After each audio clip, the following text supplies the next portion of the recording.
जय हिंद मेरे प्यारे साथियों, आप सभी का एग्जाम युद्ध शिवम में स्वागत है। हम प्रतिदिन एक वीडियो लेकर आते हैं जिसमें एसएससी जीडी के हम प्रीवियस ईयर प्रश्नों को देखते हैं, जिसमें हम प्रश्न देखते हैं 20 जो कि एसएससी जीडी में बार बार पूछे गए होते हैं, अर्थात प्रीवियस ईयर प्रश्न। तो हम आगे बढ़ते हैं और समझ लेते हैं कि इस वीडियो में हम क्या क्या कवर करने वाले हैं। तो अगर एसएससी जीडी के प्रीवियस ईयर प्रश्नों को अगर आपने किसी भी जो परीक्षा हुआ था उसमें आपने देखा होगा कि करंट अफेयर्स के आपको 3 प्रश्न देखने को मिलते हैं, वहीं पे स्टैटिक जीके का ज्यादा रोल रहता है जिसमें 4 प्रश्न दिखाई देते हैं, और इतिहास के 3 प्रश्न, भूगोल के 3 प्रश्न और संविधान के 3 प्रश्न, अर्थशास्त्र के 2 प्रश्न और विज्ञान के 2 प्रश्न। इसी के आसपास हर एक पाली में प्रश्न पूछे जाते हैं सामान्य ज्ञान के, जहां पर 20 प्रश्न होते हैं और यह सब आपको करने होते हैं। तो हम सोचे कि इसी माध्यम से आपको एक प्रैक्टिस सेट प्रतिदिन कराया जाए जिससे कि आपका कंप्लीट तैयारी हो सके। 4 फरवरी से आपका एग्जाम शुरू है। अगर आप इन सारे प्रश्नों का मॉक टेस्ट देना चाहते हो एकदम फ्री में, तो हमारे टेलीग्राम चैनल एग्जाम युद्ध शिवम से आप जुड़ जाओ। उसका लिंक आपको इस वीडियो के डिस्क्रिप्शन में मिल जाएगा। वहां पे आपको प्रतिदिन रात्रि 8 बजे मॉक टेस्ट जो भी वीडियो आता है उसका कराया जाता है। तो यह सारे 20 प्रश्न आपको आज रात्रि में हमारे टेलीग्राम ग्रुप में मॉक टेस्ट के रूप में कराए जाएंगे। तो चलिए बिना समय गवाए हम प्रश्नों की ओर चलते हैं। तो आपके सामने पहला प्रश्न है कि टोक्यो ओलंपिक 2021 में भारत ने कितने पदक जीते थे। तो आपके सामने विकल्प हैं 5, 7, 9 और 6। तो आपको यह प्रश्न अगर 2021 का लग रहा है तो एसएससी का कोई विश्वास नहीं होता है। वह 2016 से लेकर 2025 का भी करंट अफेयर्स आपको पूछ सकता है। तो यह प्रश्न भी पूछा जा सकता है और पूछा गया भी है। तो टोक्यो ओलंपिक 2021 में भारत ने कुल 7 पदक जीते थे। तो इस प्रश्न का सही उत्तर विकल्प बी होगा। तो हम नेक्स्ट प्रश्न देखते हैं।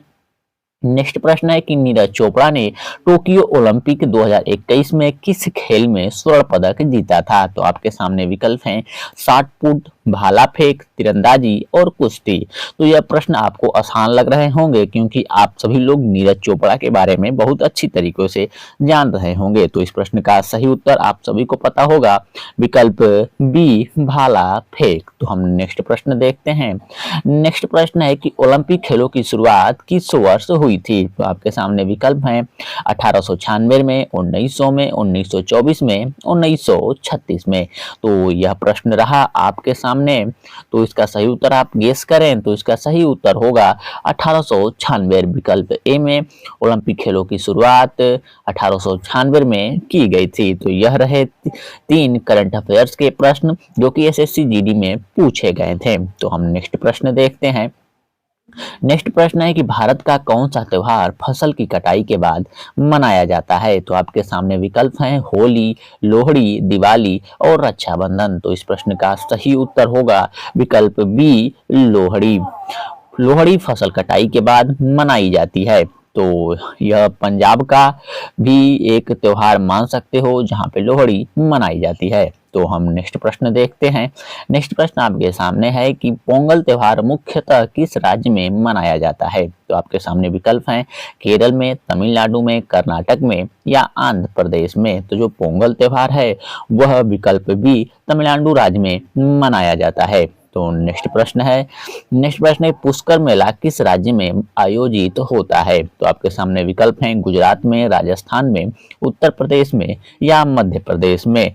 तो पुष्कर मेला जो है वह राजस्थान राज्य में मनाया जाता है। तो जो पोंगल मुख्यतः तमिलनाडु में मनाया जाता है और पुष्कर मेला राजस्थान में मनाया जाता है। तो इस प्रश्न का सही उत्तर विकल्प बी होगा। नेक्स्ट प्रश्न देखते हैं।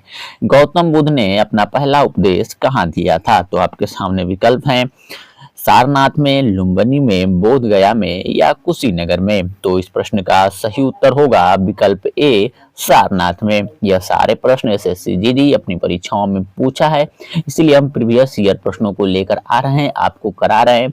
अगर एसएससी की अगर आप देखा जाए तो एसएससी अपने 70 से लेकर 80% प्रीवियस ईयर के जो पूछे गए होते हैं उन्हीं को लेती है, मात्र 20 से 30% नए प्रश्नों को भरती है। तो आप अगर हमारे इस सीरीज से जुड़े रहते हो परीक्षा तक से, तो आपको यह बहुत ही लाभदायक होने वाली है।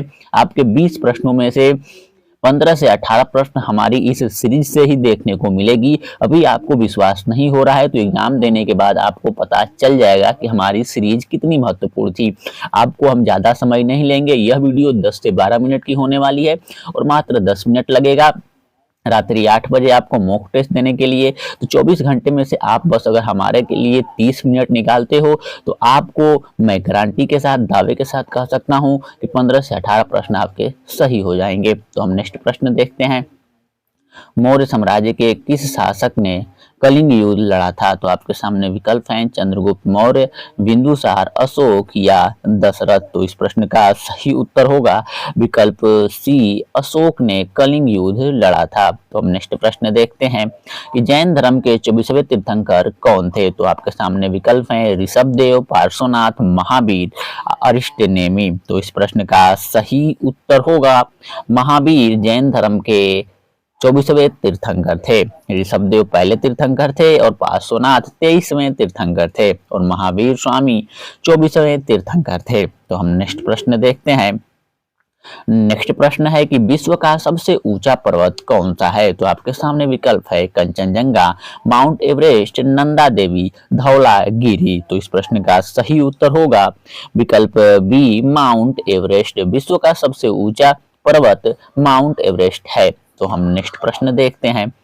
नेक्स्ट प्रश्न है कि भारत का सबसे बड़ा पठार कौन सा है? तो आपके सामने विकल्प हैं मालवा का पठार, छोटा नागपुर का पठार, दक्षिणीय पठार, डेक्कन पठार। तो इस प्रश्न का सही उत्तर होगा डेक्कन पठार, जो कि भारत का सबसे बड़ा पठार है। अगर आप इस चैनल में इस वीडियो पे नए आए हो तो इस चैनल को सब्सक्राइब करो, इस वीडियो को लाइक करो और अपने दोस्तों को भी जागरूक करो और बताओ कि यहाँ पे मात्र 30 मिनट की तैयारी में आपको सामान्य ज्ञान संपूर्ण रूप से तैयार कराया जा रहा है। तो हम नेक्स्ट प्रश्न देखते हैं। नेक्स्ट प्रश्न है कि गंगा के मैदान को क्या कहा जाता है? तो आपके सामने विकल्प हैं उत्तरीय मैदान, तटीय मैदान, केंद्रीय मैदान या मरुस्थलीय मैदान। तो गंगा के मैदान को उत्तरीय मैदान कहा जाता है। तो हम नेक्स्ट प्रश्न देखते हैं।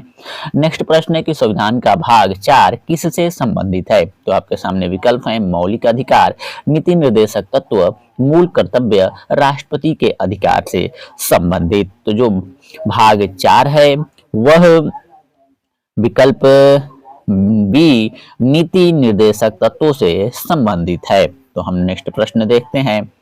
संविधान की 9वीं अनुसूची का संबंध किससे है? तो आपके सामने विकल्प हैं भाषाओं का विवरण, अनुसूची जाति जनजाति या विकल्प सी है भूमि सुधार या विकल्प डी है केंद्र और राज्य सूची। तो जो 9वीं अनुसूची है वह विकल्प सी भूमि सुधार से संबंधित है।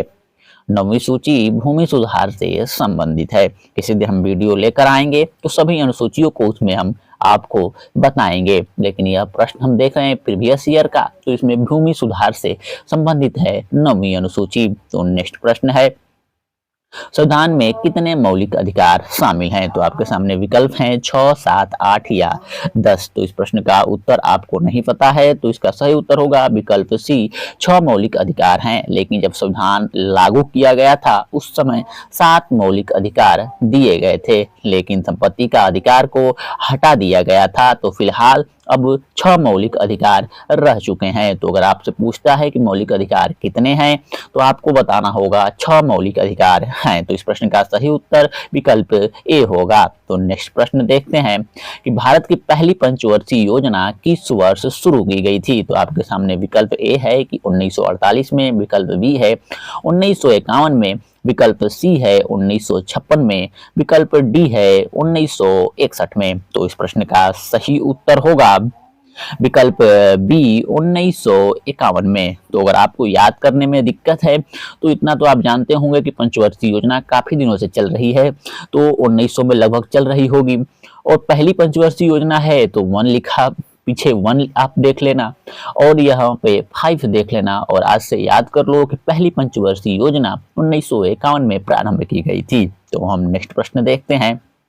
पंचवर्षीय योजना का मुख्य उद्देश्य क्या था? तो आपके सामने विकल्प हैं शिक्षा में सुधार, औद्योगिक विकास, आर्थिक योजना और विकास, रोजगार सृजन। तो इस प्रश्न का सही उत्तर होगा विकल्प सी, आर्थिक योजना और विकास। पंचवर्षीय योजना का मुख्य उद्देश्य था आर्थिक योजना और विकास। ऐसे भी प्रश्न एसएससी जीडी में पूछे गए हैं और पूछे जाते ही हैं, यह प्रीवियस ईयर प्रश्न है। तो हम नेक्स्ट प्रश्न देखते हैं, ध्वनि की गति सर्वाधिक किस माध्यम में होती है? तो आपके सामने विकल्प हैं ठोस में, द्रव में, गैस में या निर्वात में।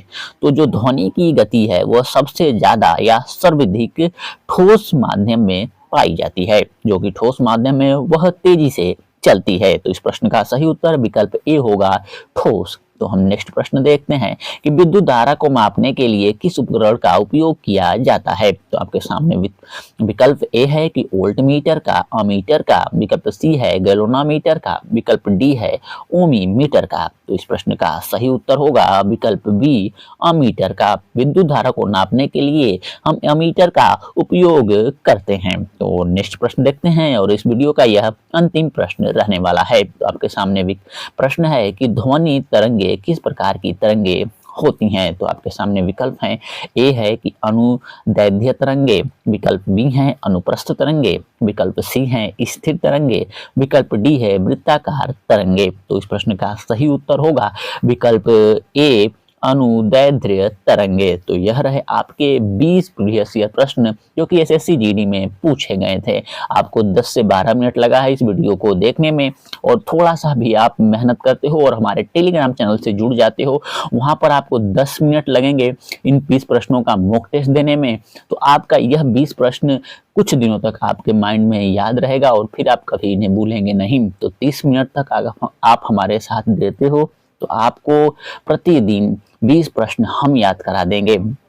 10 से 12 मिनट की वीडियो देखें और 10 मिनट का मॉक टेस्ट देने के बाद 30 मिनट, लगभग हमको 24 मिनट के अंदर, 24 घंटे का जो आपका समय है उसमें से 30 मिनट अगर आप हमें देते हो तो आपको 20 प्रश्न हम प्रतिदिन देंगे। अब रहा आपके लिए यह होमवर्क प्रश्न जिसका उत्तर आपको इस वीडियो के कमेंट में बताना है। तो होमवर्क है कि भारत के वर्तमान प्रधानमंत्री कौन है? तो आपके सामने विकल्प हैं राहुल गांधी, विकल्प बी है नरेंद्र मोदी, विकल्प सी है अरविंद केजरीवाल, विकल्प डी है अमित शाह। तो इस प्रश्न का सही उत्तर आपको इस वीडियो के कमेंट में बताना है। और अगर आपको यह वीडियो अच्छी लगी तो इस वीडियो को एक लाइक करें, चैनल को सब्सक्राइब करें, अपने दोस्तों को शेयर करें। अब हम मिलेंगे नेक्स्ट वीडियो में नेक्स्ट इंपॉर्टेंट प्रश्नों के साथ। तब तक अपना ख्याल रखें और पढ़ाई करते रहें।